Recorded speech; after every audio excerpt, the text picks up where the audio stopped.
Binge the full week ad-free over at patreon.com/inspireddisorder. What you manifest in your mind, you can bring to reality. Soul, the new Pixar film starring Jamie Foxx and Tina Fey, just came out, and it is okay. It's an okay movie. I'm a fan of Pixar movies. I think the art styles they choose to use are very I enjoy quite a bit. They tend to delve into deeper subject matter, more adult subject matter. And this one's no different. It reminds me a lot of In and Out, which I think In and Out, is that what it's called? Inside Out, not the fast food place. Inside Out, where there's different characters inside everybody's head that helps, that like kind of is in control of different emotions. Really enjoyed that one. This one's fairly similar in some ways to that. I mean, it's taking a very abstract idea and trying to portray it in an animated story. It's about a jazz musician. What's his name? Joe. Okay. Who is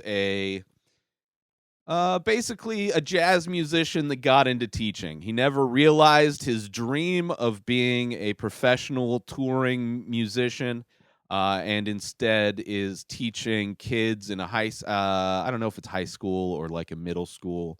But far from the dream of what he wanted to do. And while on the phone one day, getting some good news about a potential opportunity, he finds himself in the afterlife, and meets an interesting character called 22, played by Tina Fey.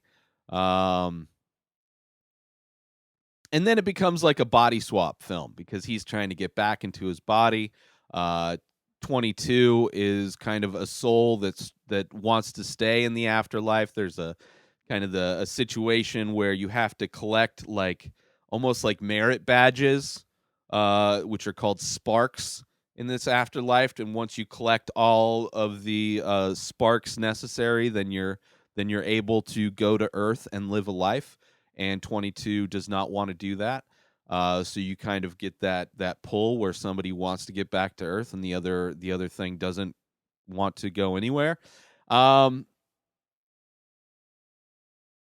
Like a romantic, this movie is basically, in my opinion, I mean, I could see it being read a lot of different ways, but it's the comparison of the romantic idea of being an artist versus the reality of being an artist. Like so many people, artists included, don't think about what the logistics and the reality is that goes into being an artist. So for a jazz musician, playing every night, going on tour, it's not just the singular performance that is the thing. The adulation of fans is not just the only thing. There's like same thing with like being a comedian.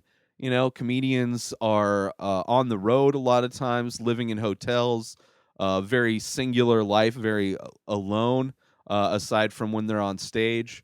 And I'm sure there's a lot of people that want to get into comedy because they see Dave Chappelle on specials and they want to just get up on a stage and make people laugh, and they don't understand the decades of work that went into just getting good at the thing, and then the lifestyle that comes with it. And I think that's what this movie is very much about, because there's, even in the conclusion of the film, like even if you're able to achieve this goal that you had, which I've talked about a lot when it comes to art or anything in life, it's not about the goal. There's no end point, right? And for Jamie Foxx's character Joe, he feels like there's this end point where once you achieve your goal of being a professional musician, then it's you somehow like reach but that's like, it's just a journey. He's on a journey. Anyway, it's kind of the overall feeling I get from this movie. I do not like Tina Fey as the voice of 22, which actually, because it's a body swap movie, Tina Fey is the voice of Joe for most of the movie, which obviously doesn't fit. You have a black lead character, and it's voiced by a white woman, which just d- like socially and culturally is probably a little tone deaf, I would say. The voice itself is a little bit annoying. The movie literally states in the afterlife place that 22 chose like the kind of being that is 22 in the afterlife or the before life or this kind of waiting room or processing place of existence before and after you die, or before you are born, that you can choose any voice, and that character chose a white woman's voice because it's the most annoying, and then that's literally the voice that's used throughout the whole movie. So it's the movie's literally telling you we chose this voice because it's annoying, and it was. And I don't think that's something you should necessarily strive for in a movie, to annoy your audience, but it did. I didn't think it was very good. That it was probably the worst part of this movie was Tina Fey's voice. Also, the kind of abstract idea of, this kind of training ground for souls before they're able to go to Earth to become people.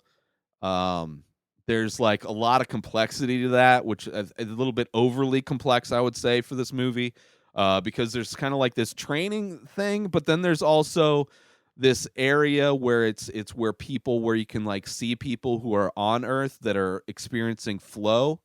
They're in the zone flow state. But if you are in the flow state too long, then you can become a lost soul. Like I mean, there's some, and but then you can also achieve that state through drugs, which there's a hippie type character that uses. Although I don't think they explicitly say drugs, but I mean it's kind of his character is very hippy dippy ish kind of a guy. Um, little bit too complex, I would say. Little bit too. I mean, it was okay. It was whatever. It was just a little bit too much. It was a little bit too much. And then when they go back to Earth. There's a mix up, obviously, because the body swap, the Jamie Foxx's character, gets put into a cat who's like, this cat that goes to hospitals that, tries to comfort people that are in comas or whatever. So he gets transformed into this cat, and then Tina Fey's voice is in Joe. So you're seeing like this kind of Tina Fey's character experiencing life for the first time. And it's like, it's cute. Like the idea of the body swap is fine. The voice is what I have a problem with. Like it could have been like a Latina voice. It could have been another black female voice. Like I don't have a problem with the gender being different whatsoever. I don't even have necessarily a problem with it being a white woman, although I think that's a little. I mean, you're trying to do. The movie feels like it's trying to be, trying to be more diverse in the stories it tells. But in telling these new stories, trying to use these new characters, it's going back to the same well of white people. Just boring. I mean, the movie explicitly says the voice is made to be annoying. So you have to, instead of Jamie Foxx's character which was awesome as Joe, you have to listen to Tina Fey. Um, I don't know. It's a good movie. I enjoy. It's a movie that I should have enjoyed more because it's so much of a movie about inspiration. Because he's trying to get 22 to find her spark so that he can use her badge to go back in time, or not to go back into reality. Um, and so it's a cute movie. There's parts where it's like with the whole zone thing that I mean, like if you're in the zone too much, you become a lost soul. I guess like if you're obsessed with your art too much, you could become a lost soul, I guess, but not really. Like I don't agree with that at all. I think it's difficult to get in the zone. And I think that once you are in the zone, that's where the magic happens. That's where when you get on autopilot and things just start to happen. I think that's something that not only artists but athletes try to achieve. And I think the ones that achieve that the most, like I don't think Michael Jordan is a lost soul necessarily. I think he was a lost soul, if anything, a lost soul before basketball. I think a lot of people that are able to get in the zone fairly easily have damage previous to it. But other than that, I think the entire message, I believe, of this is what it felt like, because he finally, in the end, spoilers, he finally plays the show that he was trying to get to. Everything gets sorted out. He finally plays the show, and after the show, he asked the lead of this jazz band, so what's next? And she says, what's next is we come back tomorrow and we do it again. And that's when the reality sets in. When the romantic idea of being a jazz musician fades away, and the reality of, oh, you have to come and do this every day. And I could see that, it being your job and having to perform every day and having to try and reach that flow state. You can become a lost soul in the attempt of trying to find that flow state, like, consistently. But that would be like the message I feel the movie is trying to, that and that, like, your romantic idea of what you want to happen isn't necessarily what's best. Like, he finds that being a teacher is what gives him the most fulfillment. And it doesn't change his love for jazz in any way. So Soul, it's a good movie. I felt it was a little bit too much in areas, a little bit too complex. And I hated Tina Fey. I'm not a big fan of Tina Fey. I try to be, but I'm just, most of the stuff she's in or part of, I'm just not a big fan of. But Soul, it was pretty good. It was pretty good, but I think it could have been better. Get yourself amazing, inexpensive cell phone service and $25 in credit when you use my link, inspireddisorder.com/ting. That's TING. It's a cell phone service I've been using for years. I love it. My bill is super, super cheap with their new structured payment plans. But get yourself $25 in Ting credit to put towards a new device or to service. Bring your device over if you want. It doesn't matter. They support all phones. It's the best coverage, same low rates, now with 3 coast-to-coast networks.